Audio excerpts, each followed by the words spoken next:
Gente, normalmente nós estamos acostumados a lidar com pessoas que, quando detêm o poder e não sabem usá-lo, essas pessoas acabam usando o poder para oprimir, para trazer medo, para trazer constrangimento. Isso é fruto de um motivo, de uma sentença. Pessoas que detêm o poder e acabam usando o poder para oprimir outras pessoas, pensam que poder e autoridade é a capacidade de dar ordens, é a capacidade de mandar, quando na verdade a Bíblia nos ensina que a autoridade ou poder é a capacidade de servir. Que tendo o poder, nós deveríamos colocar esse poder à disposição das pessoas e não usá-lo para oprimir, e não usá-lo para trazer medo, constrangimento. E é exatamente esse uso adequado do poder, esse uso adequado da autoridade que a gente enxerga na vida de Jesus quando a gente vê o reino de Deus se deslocando através dele. Quando a gente lê principalmente o Evangelho de Marcos, que tem essa intenção de mostrar para nós o poder de Deus, a autoridade de Deus em ação através de Jesus, a gente vê um poder sendo usado para salvar, um poder sendo usado para libertar, um poder sendo usado para curar, não o poder sendo usado para oprimir, não o poder sendo usado para escravizar, porque, irmãos, Jesus, ele tinha não amor pelo poder, mas ele tinha poder no seu amor. Jesus não era uma pessoa que amava o poder, mas no seu amor ele tinha poder, e por isso nós vemos um poder para salvar, para curar, para transformar. E eu estou dizendo isso para você porque esse evangelho foi escrito para um contexto de vida completamente diferente desse proposto por Jesus. O evangelho de Marcos, que foi escrito por Marcos, mas nas palavras de Pedro, Pedro provavelmente que ditou esse evangelho para Marcos, ele foi escrito principalmente, ou em primeira instância, para comunicar com os romanos.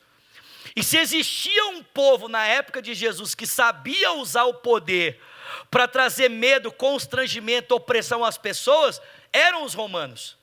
Os romanos usavam o poder, gente, para levar as pessoas ao desespero, para levar as pessoas ao medo.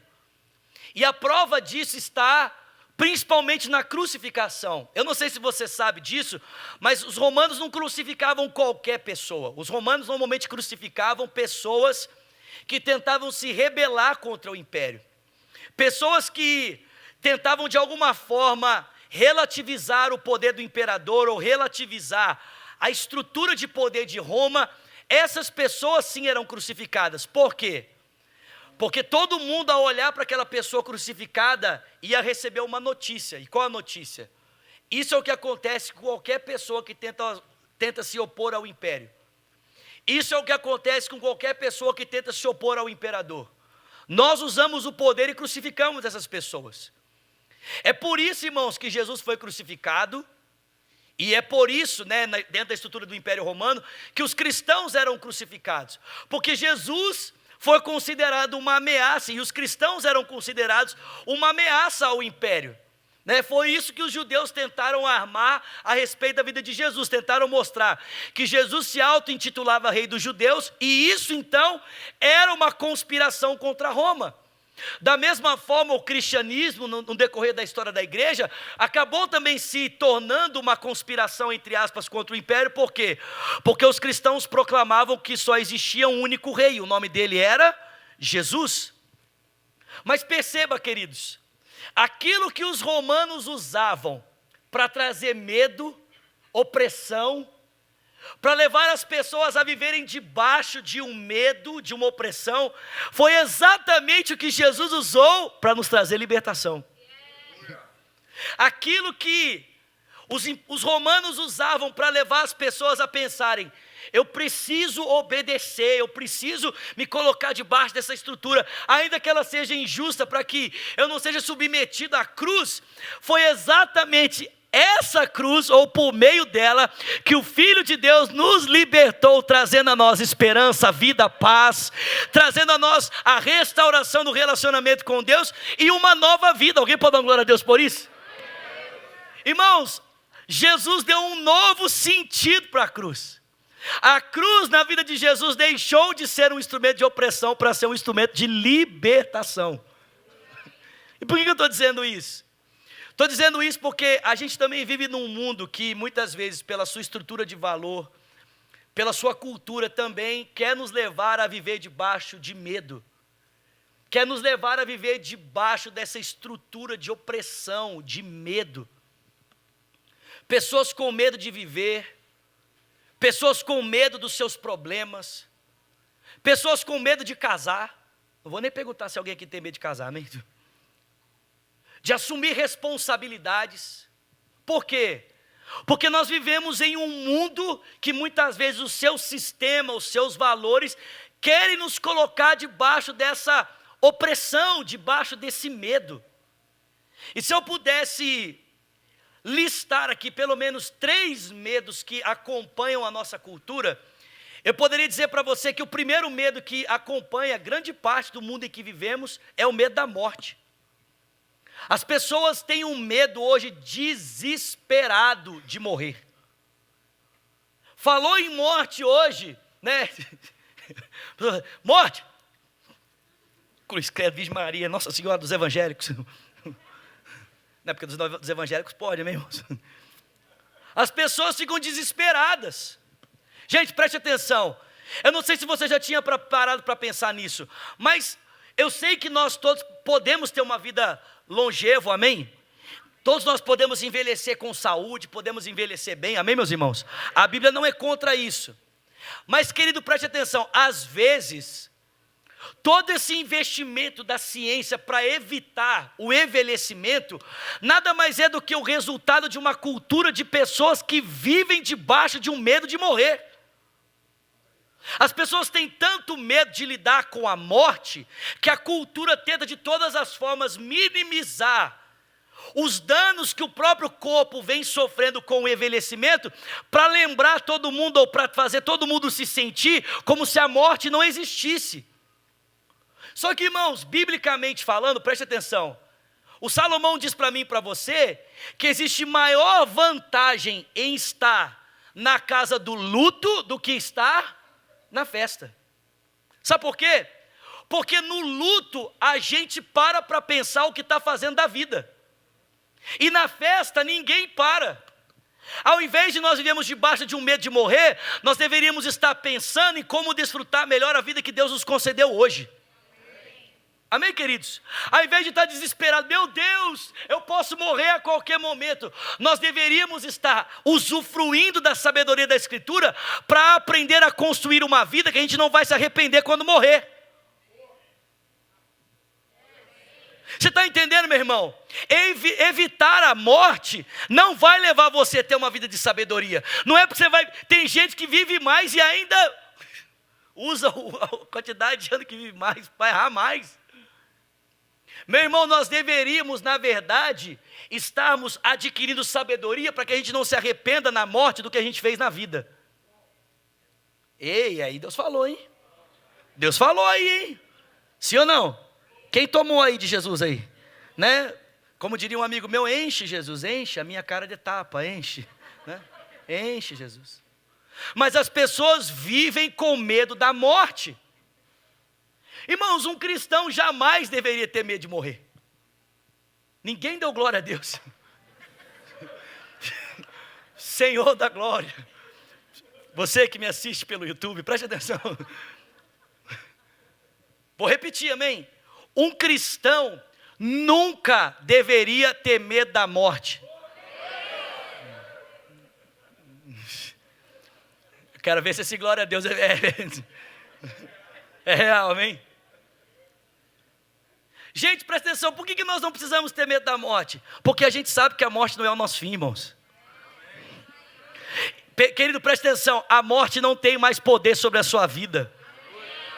Você não está mais submetido ao jugo da morte. Mesmo que você feche os seus olhos por alguns minutos, a certeza que você tem é de que eternamente você viverá na volta do seu Salvador.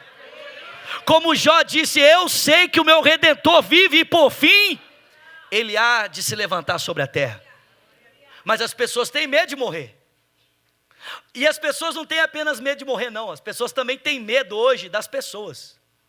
Nós vivemos num mundo em que gente tem medo de gente.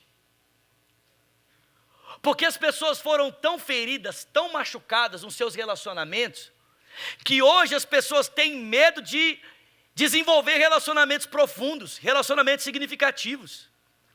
E eu acho que uma das grandes marcas do nosso tempo que aponta para isso é... Entendeu? É como a gente é tardio para assumir responsabilidades como o casamento.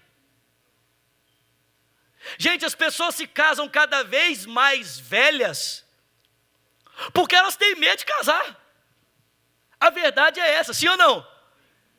As pessoas têm medo de entrar no casamento e o casamento ser um bicho, um papão.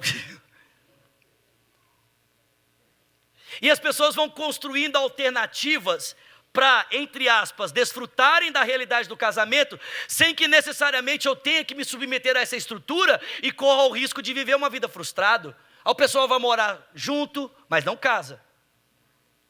Aí sabe o que acontece? Desfruta da vida junto, vive tudo junto, mas se o negócio não dá certo, o que faz? Abandona. Por quê? Porque eu não estou preso a você. Aliás, eu nem quero estar preso a você. Porque se eu me prender a você, eu corro o risco de me ferir. Gente, eu estou falando de experiência própria. Pensa uma pessoa que tinha medo de casar. Eu? Sério, eu não estou brincando não, estou falando sério. Irmão, a palavra casamento me deixava em pânico. Fala assim, casamento. Está amarrado em nome de Jesus. Até que eu conheci a minha esposa, amém, irmãos? A Virgínia conseguiu me ajudar a vencer o medo do casamento, amém? É sério, irmãos, não estou brincando não, estou sério. Estou casado há 2 anos, você pode dar glória a Deus por isso? Se Deus te libertou, se Deus me libertou, vai te libertar também, amém, irmão? E presta atenção, muito desse medo que eu tinha de casar, tinha a ver com a própria igreja. Porque as pessoas diziam assim para mim, o pessoal dizia assim para mim, você tem um chamado. Se você casar errado, aí você está lascado.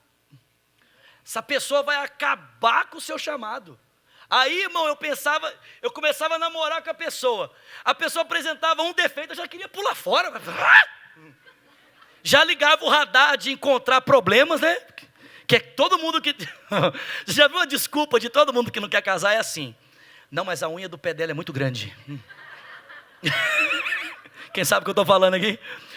Não, mas ela pinta a unha de vermelho do dedinho, do mindinho do pé.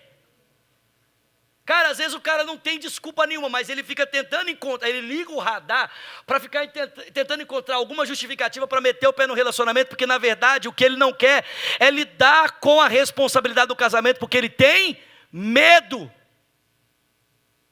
Medo. E eu tinha medo. Agora, deixa eu dizer uma coisa para você. Nenhuma pessoa nesse mundo tem poder de destruir a sua vida. Queridos, casamentos não dão certo, não é por causa de uma pessoa, não, é por causa de 2. Alguém está comigo aqui? Amém? Casamentos não dão certo. Não, a culpa é do outro. Meu filho, alguém já deu essa desculpa, o nome dele é Adão, e Deus não aceitou. O Adão falou, Deus, a culpa desse negócio não está dando certo, é ela. E Deus falou assim, não, a culpa desse negócio não está dando certo é a escolha que você fez e ela também. Porque a gente conhece o ditado, sim ou não? A gente conhece o ditado. 2 pessoas que não querem brigar, não brigam. Mas e quando tem 2 decididos a brigar? Sai de perto. Então a gente fica tentando dizer que a culpa do negócio não está dando certo, é do outro. E, irmãos, quando um casamento não dá certo, é porque os 2 têm culpa, os 2 têm problema. Aliás, eu gosto de uma frase que eu ouvi um tempo atrás, que é o seguinte: casamento só não dá certo para quem é carnal. Pessoas espirituais entendem que o casamento é uma oportunidade de ter o seu caráter aperfeiçoado. Alguém pode dar glória a Deus aqui? Olha o que Lutero fala sobre o casamento. Lutero fala assim: o que eu aprendi em 1 ano de casamento, eu não aprendi em 10 anos de seminário. Que é isso, hein, papai?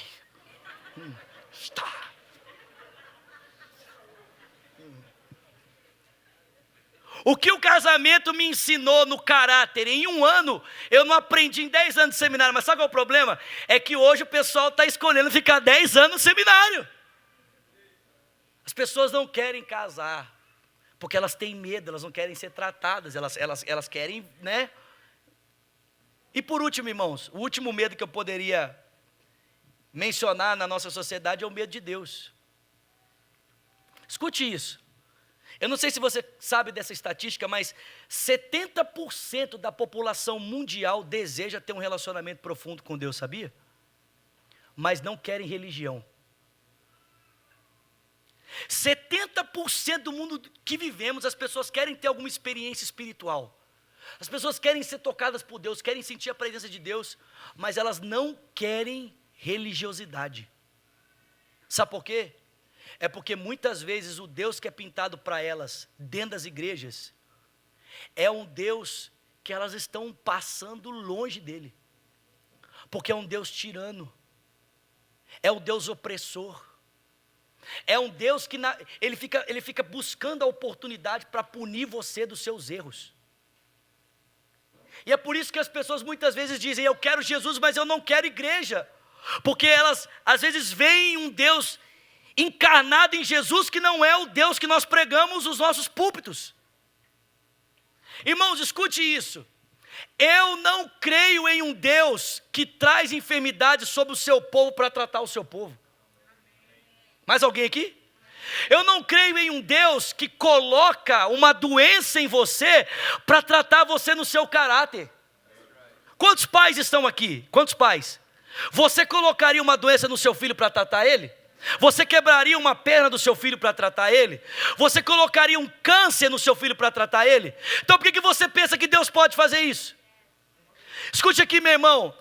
Jesus diz: se nós, escute isso, se nós que somos homens normais, eita glória, se nós que somos meros homens, sabemos dar boas dádivas aos nossos filhos, o que dirá o Pai Celestial?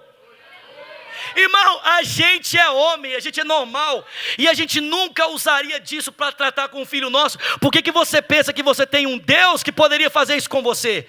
Você serve a um Deus que é bom, misericordioso, amoroso, gracioso, misericordioso. Irmão, o nosso Deus não é assim. Mas muitas vezes o que se ouve, o que se prega, cria nas pessoas essa ilusão de que o nosso Deus é um Deus tirano. É porque muitas vezes não se prega o evangelho, irmão, se prega dogmas, usos e costumes que não tem nada a ver com o Deus retratado para nós em Jesus. Eu estou dizendo isso para você, querido, porque eu acho que é um pouco desse medo, ou desses medos que eu vejo nessa mulher. Essa mulher que o texto descreve para nós, em primeiro lugar, ela tinha medo da morte. Sabe por quê? Porque fazia 12 anos que ela tinha uma enfermidade no corpo dela, um sangramento contínuo que lembrava para ela, presta atenção, escuta isso aqui. Ela tinha um sangramento contínuo que, em primeiro lugar, lembrava ela de que ela não podia dar vida para ninguém. Segundo, de que ela não tinha vida para ela mesma. Essa mulher lidava com um sangramento que dizia para ela sempre: você não pode dar vida e você não tem vida nem para si. A morte batia na porta dela todos os dias. Todos os dias. E aí você pergunta: pastor, ela não fez nada? Pelo contrário, você acha que ela não tentou resolver o problema dela da força dela? Tentou. A Bíblia diz que ela procurou todos os médicos, os especialistas da época. Ela tinha dinheiro, irmãos, presta atenção, medicina naquela época não era acessível para todo tipo de pessoa, mas ela tinha dinheiro, condições financeiras, e o que ela tinha de recurso, ela investiu, procurou médico para um lado e para o outro, investiu dinheiro, a enfermidade só piorou. Eu posso dizer para você que talvez ela tenha buscado até mesmo resposta ao seu problema em outras religiões, porque o judaísmo do primeiro século, ele tinha os seus ritos místicos, ele tinha suas formas de exorcizar demônios e trazer cura para as pessoas. Irmãos, talvez até no judaísmo ela tenha buscado solução em outra religião, mas sem resultado. Medo da morte. Segundo, medo das pessoas. Essa mulher carregava uma enfermidade que trazia a ela um constrangimento social. Em Levítico 18, depois você lê na sua casa, conta para nós de como deveria ser o procedimento de uma pessoa que carregava um fluxo de sangue. Como ela deveria proceder. E sabe o que diz para a gente a tradição dos judeus? É que uma pessoa que levava um fluxo de sangue, ao se apresentar num ambiente público, devia gritar para todo mundo ouvir: se afastem de mim, porque eu sou impura. Gente, só para você ter ideia do que eu estou falando, seria a mesma coisa que uma pessoa que entrasse num ambiente público tivesse que gritar para todo mundo: se afastem de mim, porque eu tenho HIV. Cara, fazia 12 anos que ela estava enferma. Sabe o que significa? 12 anos sem contato com o marido, 12 anos sem contato com a família, 12 anos sem contato com as pessoas, 12 anos sem poder ir na igreja, 12 anos em que em qualquer lugar que tivesse gente, ela precisaria gritar: fiquem longe de mim, eu não posso me relacionar com você. Qualquer pessoa que tocasse nela ou estivesse perto dela, poderia se considerar impuro por causa dela. E o terceiro medo dela, sabe o que era? O medo de Deus. Porque a religião do tempo dela dizia para ela assim: se você está doente, é porque você tem um pecado na sua vida, porque se você não tivesse esse pecado, eu já tinha te curado. Era isso que as pessoas diziam para ela. Sabe por que você não é curada? Sabe por que Deus não te cura? Porque Ele está usando essa enfermidade para punir você. Não era esse o pensamento dos amigos de Jó? Os amigos de Jó diziam para ele: Jó, sabe por que você está passando por esse sofrimento todo? É porque você tem pecado. Se você pedir perdão e se reconciliar com Deus, Deus vai te perdoar do seu pecado. Deus vai te libertar, Jó. Mas todo esse sofrimento, na verdade, é Deus tratando você, porque você tem pecado na sua vida. Era isso que essa mulher ouvia das pessoas. Você não é curada? Sabe que você não é liberta? Porque Deus está punindo você. Porque você tem um pecado na sua vida e Deus está usando essa enfermidade para tratar você do seu pecado. Irmãos, era esse o medo que essa mulher vivia. O medo da morte, medo das pessoas e medo de Deus. Mas escute isso: tudo isso mudou o dia que essa mulher teve um encontro com Jesus. Tem alguém comigo aqui essa manhã? Tudo isso mudou o dia que essa mulher teve um encontro com Cristo. Preste atenção, eu não disse que tudo isso mudou o dia em que ela ouviu falar de Jesus. Porque, escute isso, meu irmão, ouvir falar de Jesus deu fé ao coração dela, mas encontrar-se com Ele deu a ela poder para ser curada. Ouvir falar de Jesus deu a ela esperança, mas encontrar-se com Ele deu a ela uma nova vida. Aleluia! Sabe por que eu estou dizendo isso? Estou dizendo isso porque muitas vezes nós estamos satisfeitos apenas de ouvir sobre Ele. Nós estamos satisfeitos de ouvir sobre o que Jesus faz. Estamos satisfeitos apenas de ouvir o que Ele pode fazer. Meu irmão, essa mulher não estava satisfeita apenas de ouvi-lo. Ela queria tocá-lo, ela queria senti-lo, ela queria experimentá-lo. E ela pegou aquilo que ela ouviu e colocou em prática. E por isso ela foi sarada. Como diz o pastor André, como diz o pastor André Fernandes, os pastores que pregam aqui: irmãos, existem milagres que nós não experimentamos, não é porque Deus não quer fazer ou porque não há poder disponível, é pela falta do nosso posicionamento. Cara, essa mulher ouviu algo, e ela fez algo com aquilo que ela ouviu. Ela ouviu: Jesus pode me curar, Jesus pode me salvar, Ele pode transformar a minha vida. Olha o que Ele fez para o fulano, olha o que Ele fez para o ciclano, olha aquela pessoa. Se Ele pode fazer isso por elas, Ele também pode fazer em mim. Sabe, eu estou aqui essa manhã encorajando você: não fique satisfeito apenas de ouvir o que Ele pode fazer. Não se contente apenas de ouvir mensagem atrás de mensagem e sair daqui: que Jesus maravilhoso, Ele pode fazer isso, que Jesus maravilhoso, Ele pode fazer aquilo. Não, cara, tenha suas experiências com Ele, corra ao encontro dEle, se encontre com Ele, toque nele, e você vai receber poder para ter a sua vida transformada.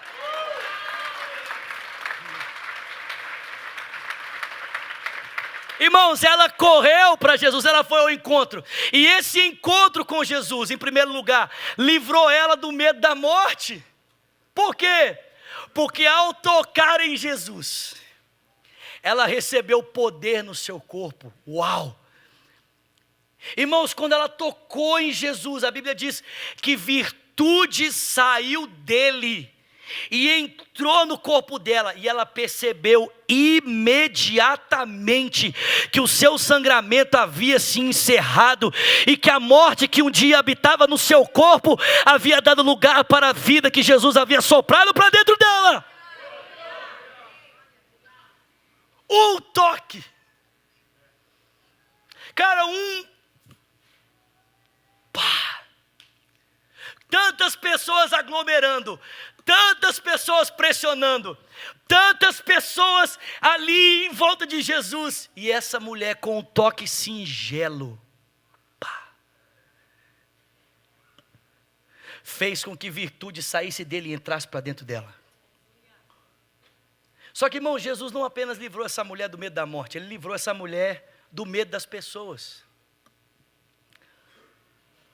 Porque ao perceber, preste atenção, ao perceber que virtude havia saído dele, Jesus virou para os discípulos e falou assim: alguém me tocou.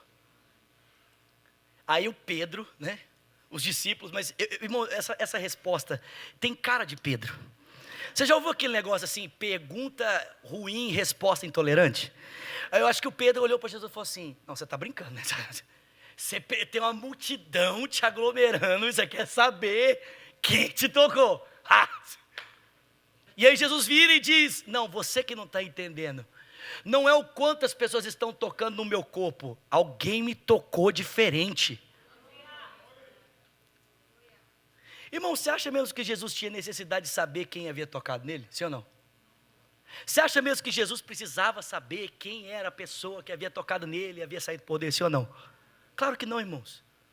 Mas ele fez questão de expô-la a todos, porque ele havia tirado dela o que a separava das pessoas.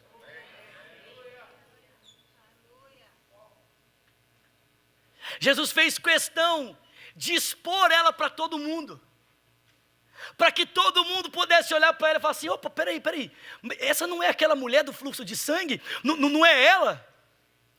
Irmãos, eu acho bonito, né? A gente conversando agora, eu e o Samuca, gente, como Jesus foi paciente com essa mulher, porque a Bíblia diz que ele ficou procurando, e ele esperou ela se manifestar. Ele podia ter sido movido pela urgência, o Jairo estava ali, o filho dele também estava doente, ele podia ter dito: gente, vamos apressar, porque senão o filho do Jairo vai ficar pior. Mas não, ele foi paciente, esperando ela se manifestar, e não apenas esperou ela se manifestar, mas esperou ela contar a história dela toda. A mulher se manifestou e disse: fui eu que te toquei há 12 anos atrás, eu percebi um sangramento em mim, e eu corri atrás de médicos, e ela foi contando, e Jesus ali pacientemente olhando para ela, ouvindo a sua história. Mas irmãos, enquanto Jesus ouvia a mulher contar a história, todas as pessoas à volta ouviam também, e todo mundo ia podendo perceber que aquilo que separava aquela mulher de todas as pessoas não estava mais nela. Agora ela estava livre para voltar para casa, livre para voltar para sua família, livre para voltar para as pessoas, livre para voltar para a igreja. Uau!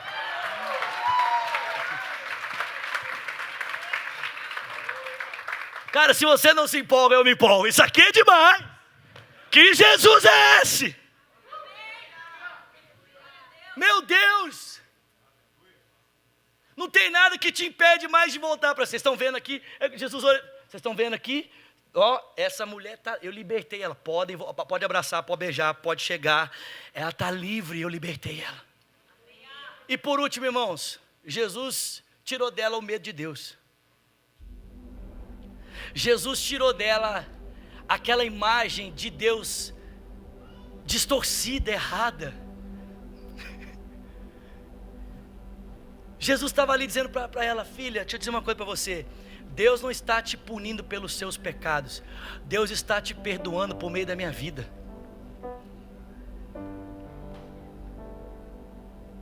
Você não precisa se esconder de mim. Isso aqui eu aprendi com o nosso pastor, o pastor André. Você não precisa se esconder de mim pensando que você está roubando alguma coisa de mim. Você não está tentando tirar nada de mim, não. Eu estou aqui exatamente para te dar. Você não está tentando roubar nada de mim, não. Eu sou um poder disponível para perdoar. Eu sou um poder disponível para sarar. Filha, você está acostumada a lidar com um poder que no exercício dele oprime, traz medo, traz opressão. Mas eu sou um tipo de poder diferente. Eu sou uma realidade de poder diferente. À medida que eu me movo, o meu poder está disponível para libertar pessoas e não para oprimir pessoas. Você não está roubando nada de mim. Eu estou aqui para tratar com você, para sarar você, para curar você. Estou aqui para te curar. Jesus olhou para aquela mulher e disse para ela: filha, vai em paz. Quantos de nós aqui não estamos precisando disso, irmãos? Quantos de nós aqui não estamos sendo oprimidos por uma visão errada de Deus e não temos paz? Jesus falou para ela: filha, vai em paz. Aí você pode falar assim: mas pastor, como é que ela mandou? Como é que Jesus mandou ela em paz?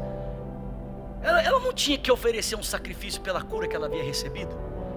Ela não tinha que apresentar uma oferta? Porque a lei de Moisés diz para mim e para você que todas as vezes que alguém recebia um milagre, precisava tomar uma oferta, e até o sacerdote apresentar, oferecer a oferta, e então a pessoa podia ir em paz.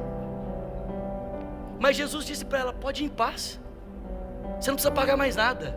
Não tem mais nada. Não existe mais nada a ser feito. Pode ir em paz. Aí você diz: como é que Jesus fez isso? Eu vou dizer para você: sabe por que ele fez isso? Porque ele seria o sacrifício pela cura que ela havia recebido.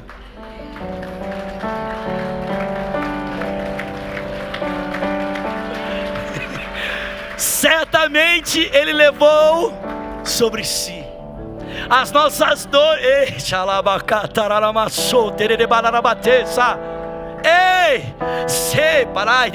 Certamente ele levou sobre si. Irmão, recebe cura aí essa manhã. Recebe um toque de cura sobre o seu corpo essa manhã. Em nome de Jesus, seja curado, querido.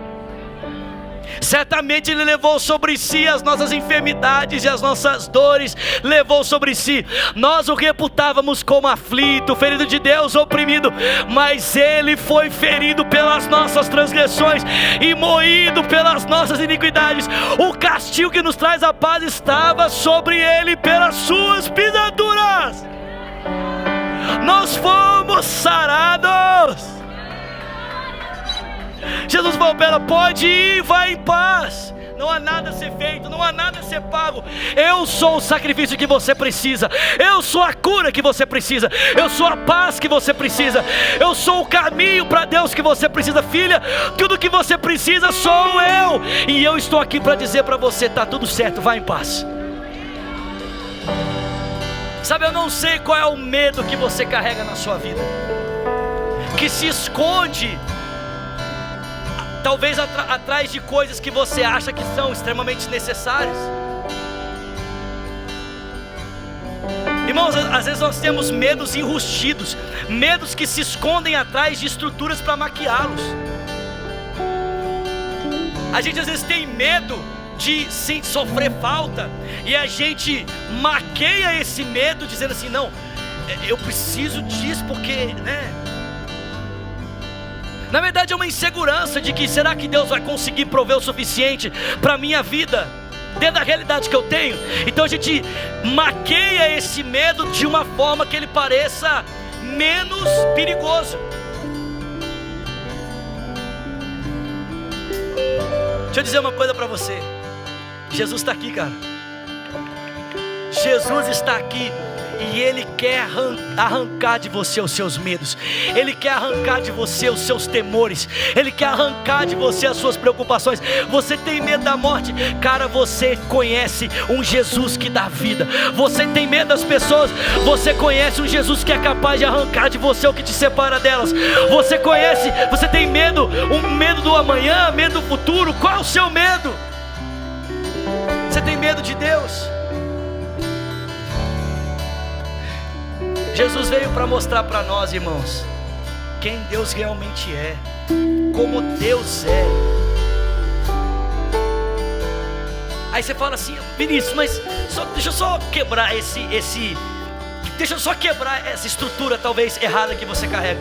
Talvez você fala assim: Vinícius, mas eu leio o Antigo Testamento Eu vejo tanta coisa diferente. Parece que o Deus do Antigo Testamento é diferente do Deus revelado em Jesus. Preste atenção, irmão, escute isso aqui. Vou falar isso e eu vou acabar. A revelação de Deus, o conhecimento de Deus, ele é progressivo. E o que você precisa lembrar é que no Antigo Testamento Deus usava meios temporais, limitados e imperfeitos para tentar revelar quem Ele era. Você acha que um Deus perfeito, bom, poderia ser revelado de maneira perfeita no que é temporal, limitado e imperfeito? É por isso que a gente lê o Antigo Testamento e fica assim, cara, isso aqui está muito confuso. Esse é um Deus tão diferente, parece tão diferente. Sim, querido, porque Ele está tentando se revelar naquilo que é imperfeito, temporal e limitado. Mas para que essa imagem dele fosse resolvida e a gente pudesse enxergá-lo como verdadeiramente Ele é, sabe o que Ele fez? Ele se fez carne e habitou entre nós, e nós vimos a sua glória, a glória como do unigênito de Deus, cheio de graça e cheio de verdade. O nome dele, Jesus Cristo de Nazaré, o Filho de Deus, o Filho de Deus, o Filho de Deus.